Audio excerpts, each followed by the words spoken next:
Hello बच्चों, आज हम लोग सॉल्व करेंगे यूपी बोर्ड क्लास 10th का इंग्लिश के पेपर का OMR। तो चलिए शुरू करते हैं।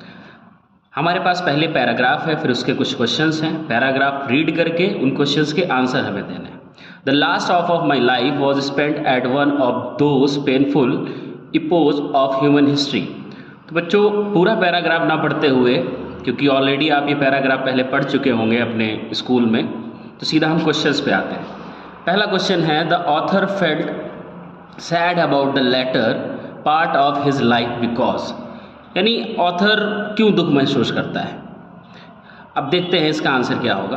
पहला ऑप्शन है, he was nostalgic about his childhood, the world had not become prosperous, the author had not won any further victories, the world was painful disturb during that period of time. जी हाँ बच्चों, आप लोगों ने अगर जो अच्छे से ये चैप्टर पढ़ा होगा तो उसमें क्लियरली ऑथर का ये कहना था कि ये जो संसार है ये दुख से और समस्याओं से भरा हुआ है उसके समय। तो ये ऑप्शन है हमारा, ऑप्शन नंबर डी, ये बिल्कुल सही आंसर होगा। Next question, the victories of the past, past की क्या विक्ट्रीज थी उनके बारे में देखेंगे। दूसरे का आंसर है answer number C, prove to be temporary events. Question number third पे आते हैं। क्वेश्चन नंबर थर्ड है, definitive use in the passage means, मतलब इसका मतलब है कि सिनोनिम आपको बताना है। तो डेफिनेटिव का मतलब होता है temporary, option number C. Question number 4, यहाँ से आपके ग्रामर के क्वेश्चन स्टार्ट होते हैं जो बहुत ही इजी होते हैं। क्वेश्चन नंबर 4 में है, I am proud of my son. देखिए बोलते ही समझ में आता है ऑफ, चौथे का सी, चौथे का सी। चलिए अब रीअरेंजमेंट के हमारे क्वेश्चन है। क्वेश्चन नंबर 5, रीअरेंजमेंट आप जानते हैं बहुत आसान होता है, subject plus helping verb plus object को रखना होता है और ये हमारा बिल्कुल सही हो जाता है। चलिए पढ़ते हैं। अब आप इसको ना पढ़ के सीधा ऑप्शन में ही पढ़िए और पढ़ते ही आपको समझ में आ जाएगा कौन सा सही है। जैसे आप पहला ऑप्शन पढ़ते हैं, the very clever bird is a crow, ये गलत है। The crow is a very clever bird, तो ये ऑप्शन नंबर बी में ही बिल्कुल हमें समझ में आ रहा है, बिल्कुल पढ़ते ही एक फ्लो में आ जा रहा है। क्वेश्चन नंबर 6 पे आते हैं। क्वेश्चन नंबर 6 में आपने एक रूल पढ़ा होगा, नो सूनर। जहाँ कहीं पर भी ये वर्ड दिख जाए नो सूनर, उसके साथ सीधा हम देन का यूज़ करते हैं। जैसे नॉट ओनली के साथ हम बट ऑल्सो लगाते हैं, उसी तरह नो सूनर के साथ सीधा देन लगा देंगे, THAN वाला देन। ये है option number B. Question number 7 पे आते हैं, मिस स्प्रेड। मिस स्प्रेड मतलब इसमें से 4 ऑप्शंस में से एक स्पेलिंग गलत होगी, उसी को हमें मार्क आउट करना है। बिलीव, ये बिल्कुल सही है।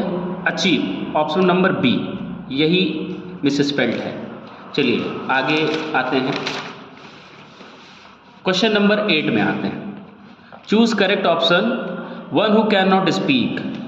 One who can not speak जो बोल नहीं सकता, तो आप अच्छे से जानते हैं उसको गूंगा बोलते हैं, डम्ब। ये हमारा पैराग्राफ है।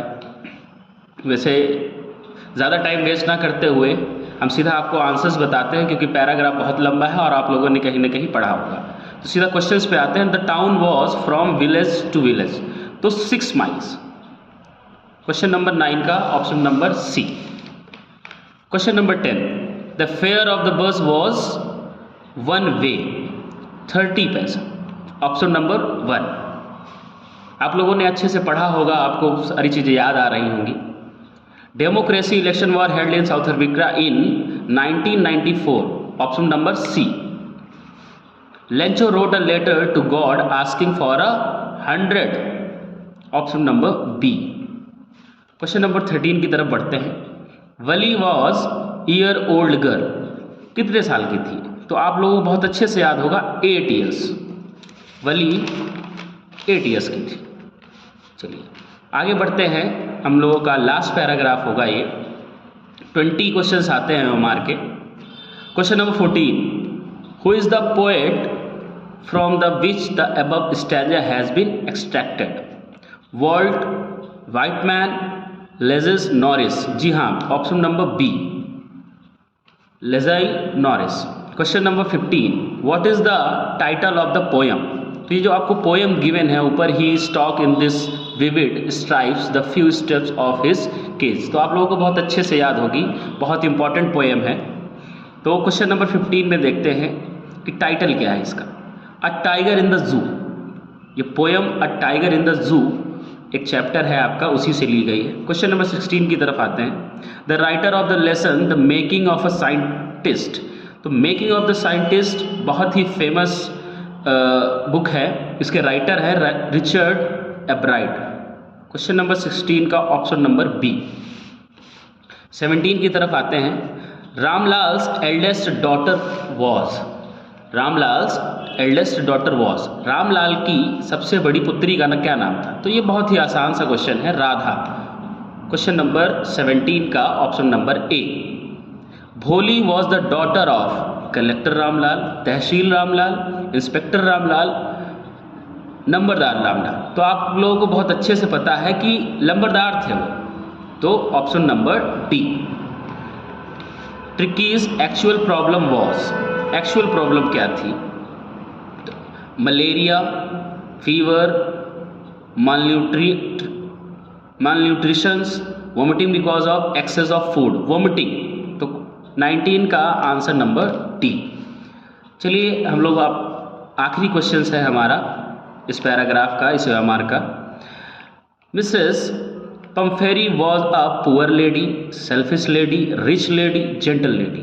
तो आप लोगों को बहुत अच्छे से याद है, पम्फेरी एक रिच लेडी थी।